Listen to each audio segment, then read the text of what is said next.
Morning. In the Old Testament, we find that God is an awesome God. He created everything.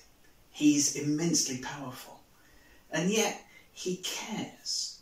He provides. He protects. He saves.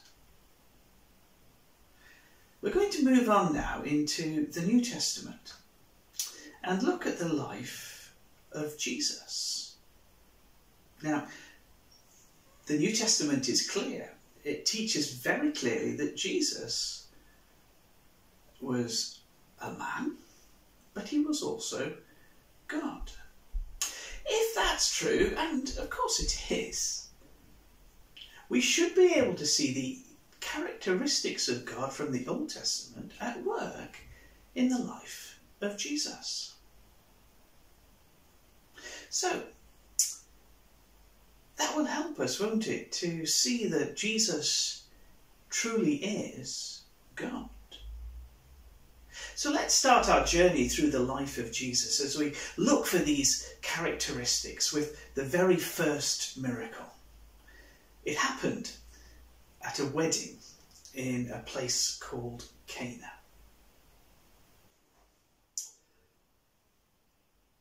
So this is our first story from the New Testament. As you can see, it's the wedding at Cana. It comes from John chapter 2, the first 11 verses. And this is how it goes.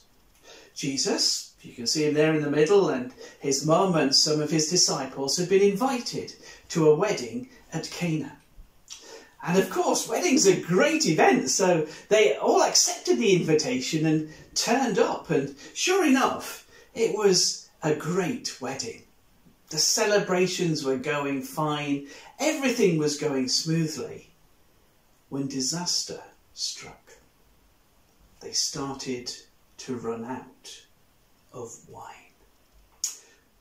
Now, this was a huge problem. You see, if they ran out of wine at the wedding, the young couple would be humiliated, their parents would be embarrassed, and nobody, believe me, nobody would ever forget that poor couple who ran out of wine at their wedding. How humiliating. Well, Mary found out that this was happening. And you know what? At weddings, people do their very best to make sure everything goes smoothly. So she turned to Jesus and said, Jesus, they're starting to run out of wine. This could ruin the whole wedding. Is there anything you can do? You see, Mary knew who Jesus was. When he had been born, the angels had announced that he was the Son of God. And Mary wondered whether this was the time for Jesus to show who he truly was. Jesus thought about it, and he said to his mum, it's not really time yet for me to start showing the people who I really am. But as with many mums, Mary just ignored Jesus, and she called a servant over and she said, listen, this is my son. If he tells you to do anything to help out, do exactly as he says. Jesus took some time to think about what was happening. And he realised that this really would be a huge disaster for this young couple. And he decided that it was time, maybe, for him to get involved. And so he called a servant over and he said, you know the jars of water outside? Yes, sir, they're all empty. We've used them for washing the people's feet. Jesus said, yeah, I know. Could you go and fill them with water from the well? I don't quite know what the servants expected. Maybe they thought he was just getting them to get ready for the next group of people who would need their feet washed. I don't know.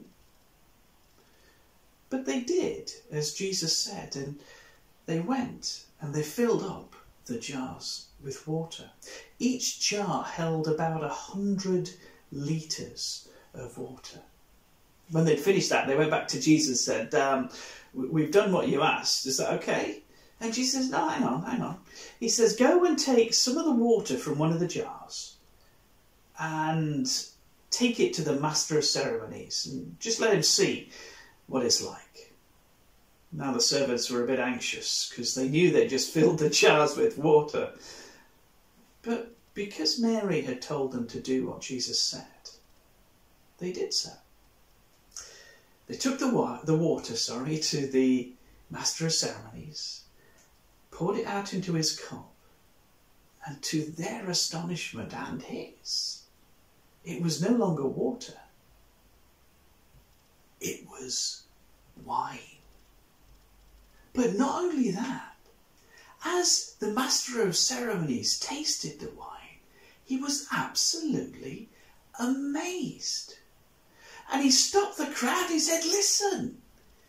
He said, we have an amazing event happening at this wedding today. Normally, he said, with a bit of a sly chuckle, when the guests arrive, we give them the best wine, and when they've had a bit too much, we bring out the worst wine, and they don't really notice. But today, he said, this new wine is the best wine that I have ever tasted. The guests cheered and started to share the wine out. And the wedding continued. It was a great success. But something amazing had happened. Jesus had turned water into wine. And his disciples, the Bible tells us, started to believe in him. Now, when we thought about God creating the world, we said that God created everything out of nothing. Now, today is not quite the same, but Jesus does something really similar. Let me show you. You see, Jesus took water, which is just hydrogen, well, 2 hydrogen atoms, and an oxygen atom. Really, really simple. And he turned it into wine. Let me show you this poster about what's in wine, the chemistry of wine. It's made up of 80% water, 12% ethanol, 1% glycerol, 0.4% organic acids, 0.1% tannins and other things, phenols I think, and 5% of other compounds. And look at the chemical formula. They're really, really complicated. Jesus takes something that's simple and creates something wonderful. You see, this shows us that Jesus is God. God who can create something wonderful out of something very, very simple. The Bible tells us that Jesus is a man, an ordinary man. The guys at the wedding knew that. They knew Jesus as their friend, as their invited guest. And yet Jesus is also God, a God who can create wine out of something as simple as water. How amazing is that?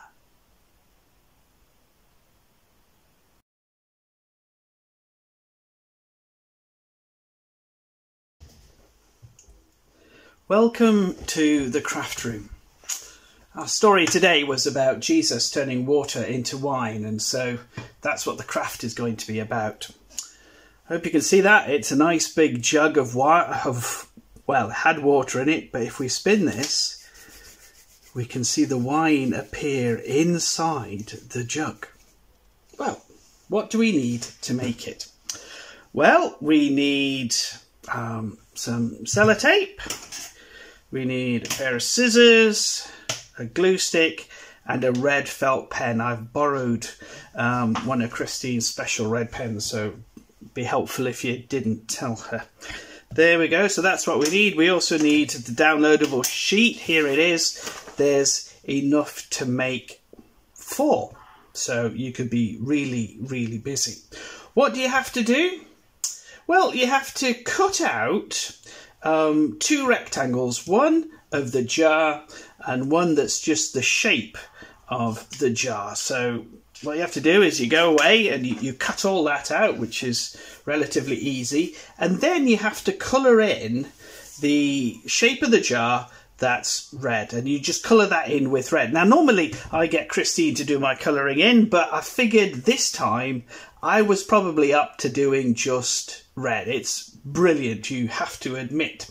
What do we do next? Well, we turn that to the side and we pick up the uncoloured in jar. We turn it upside down. There's some printing on here, but that's just because I'm trying to save paper.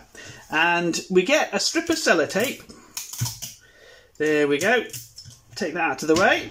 We put a pencil, which I forgot to tell you about. Okay, you need a pencil. So you put the pencil in the middle and you sellotape the pencil down. So it's stuck to the middle of that. There we go. Then you take your glue stick and you glue that. Remember what I said last time, put it on a spare piece of paper. Glue it all over the back. Now it's really important that you glue this on the same way as the jug on the other side, and then you glue that down like that. It's probably easy actually if you pick it up and then you can, sorry I'm not in the shot, line the lines up. See, I made a right mess of it there.